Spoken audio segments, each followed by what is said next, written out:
Hey guys, welcome to another episode of Watch Us Play here on craveonline.com. I'm one of your hosts, Joey Davidson, next to Eric Norris. That'd be me. That's him. Right. And what do we got in front of us? Prototype 2. I've actually had it since release on Tuesday, and I'm probably about halfway through the game.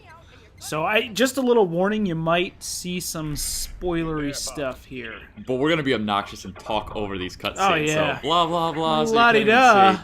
But yeah, there is some stuff. I mean, how far into the game does this pick up? Like I said, it's probably about halfway through. I think on the completion percentage, it's like 30% complete. But I think that percentage is for like everything in the game. Yeah. So I'm not gonna 100% this thing. There's no way. What do you think of it thus far? Have you played the original Prototype? I did play the original Prototype. I actually liked Prototype over Infamous. That's wrong. Not for storyline, but just for the way the game played and kind of like the destruction and everything else. I enjoyed in Prototype a little bit more than Infamous, but they're kind of cut from the same cloth, right? Yep. This continues that trend. It feels like more Prototype. Right now I'm showing off the hunting mechanic. Basically it works by one circle pinging out from me, Heller, and then another circle pinging in from my target, which is this commander off in the distance. Yeah, you'll see a lot of him over the course of this video, which is pretty hilarious. So what else have they done new for the sequel that works better or worse than what you experienced with the first one? Well, I'm completely new to Prototype, that's why I ask. The storytelling mechanics in the first game were kind of shit. So like the whole thing wound up being a little bit obnoxious. It was all told through these like memory scenes that you picked up from consuming other people. And in this game, that stuff is present, but then there's also a pretty good source of like cutscenes and dialogue moments and chatter between enemies and people in the game. So storytelling is a little bit better this time around. This is me. You see the commander ping back right there. That's him. Yeah. Right now, just so you know what I'm doing, I'm going to go down there consuming people. If they're white when I ping them out, that means that I can consume them without being noticed, and if they're red, that means that I can't. So you'll see how I kind of navigate the situation, fuck up halfway through by accidentally throwing a tank, and then continuing. They don't even notice. That's one thing that is... Oh, it's super derpy. Like, the whole time I was playing this, I'm just going, don't worry about it, just a guy. Yeah, like what, as you'll notice here, so he literally eats this guy, and the other guy is watching him do it, and then he's just like, it's cool. Don't worry about it.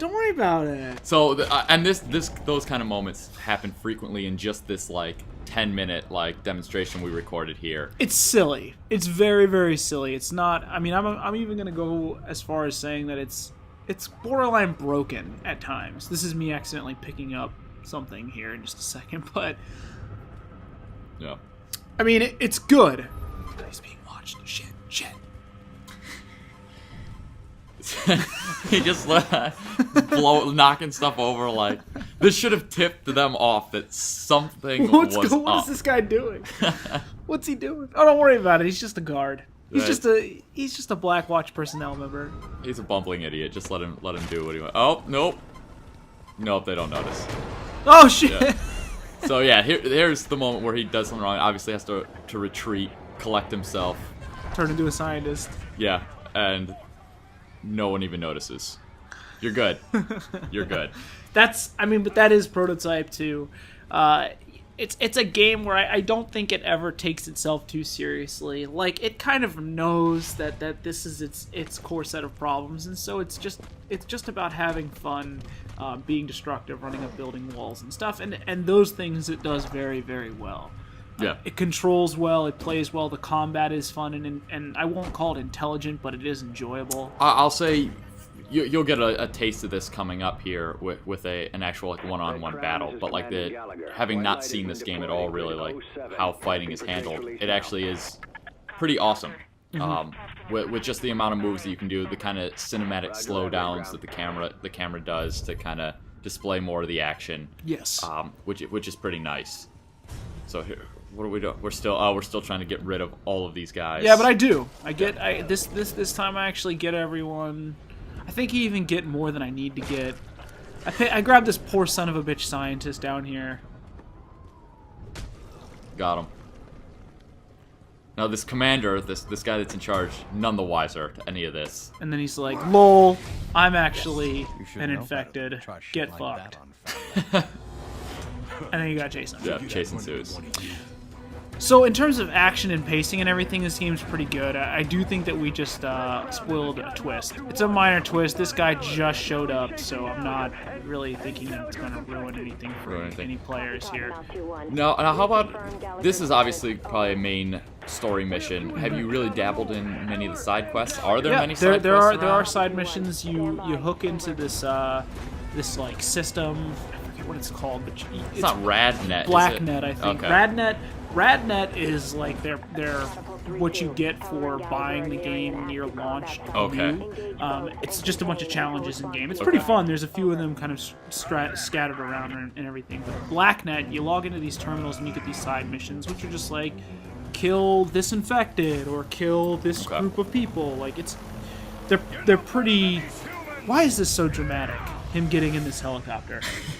Like, it's a very good question when you guys were just bounding off rooftops and like literally squirrel suiting across the city, chasing each other. He killed him! He killed that guy! Man, didn't see that one coming. I know what's gonna happen. I'm gonna jump on and take this dude's fucking rocket launcher. This whole helicopter scene is very anticlimactic. You do go to a lot of trouble to get this, and then immediately it's not even like a hard fight. You I just run up this wall, turn around, and shoot. It's like shoot 2 pellets at it and it explodes. No! There it goes. And he comes out. And this is the part, like the battle we were talking about. All the expense. So many. They just keep blowing up too. Things that have already blown up blow up twice. It's fine. It's fine. Now, what's your take on? You said like it actually does a pretty good job telling the story, but how do you feel about the actual story itself and this new lead character? Because I like Alex Mercer is not the hero this time around. No, Alex Mercer's in the game. This is not spoilery at all. He's completely gone to the dark side of this whole prototype battle. You are James Heller, and basically your family is killed by the Mercer virus. Alex Mercer unleashes this. Ba-boom! Pretty awesome. Anyway, Alex Mercer releases the prototype virus again, and that kills your family. Okay. And so you are pissed. And the whole game is about finding and killing Alex Mercer. Okay. And it is interesting, like the way that they pull it off. Like it's a bunch of conspiracy theories, and there's like 90 bajillion twists and everything. And I'm not gonna say that like it's all-star game writing. It is cheesy and corny, but like I said, it knows what it is. Okay. And the fight's over. So, and here comes one of these. This method of storytelling happened in Prototype 1, so it's not unique. I actually don't like these. It wasn't like the entire story told this way, and the only way you were able to get pieces and piece together a story was by taking over like the mines or whatever. Yeah, there were minor cutscenes and stuff, but it was primarily this. Yeah. I don't like this.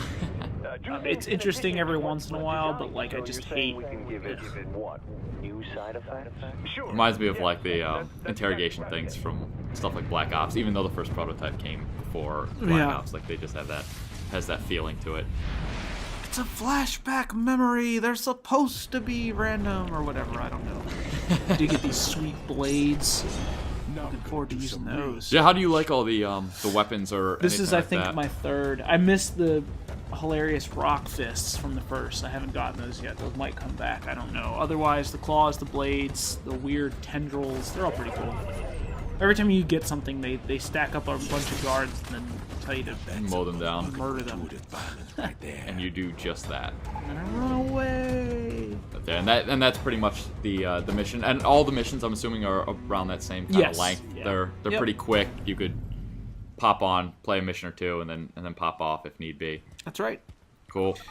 Well, we have like a little bit more of destruction. Yeah, we're just gonna let the game kind of play out for you guys. So we'll wrap up our little speech here and just let you guys enjoy some of the footage by itself. But I'm Eric Norris alongside Joe Davidson here. This is Watch Us Play. You can follow us on Twitter. You can also hit up craveonline.com for more gaming coverage, as well as a bunch of other pop culture entertainment stuff. Yeah.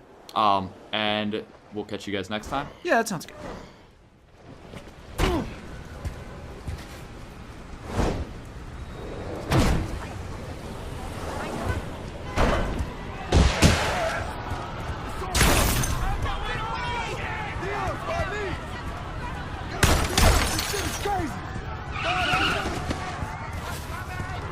Falcon 1-1, Tango Primary.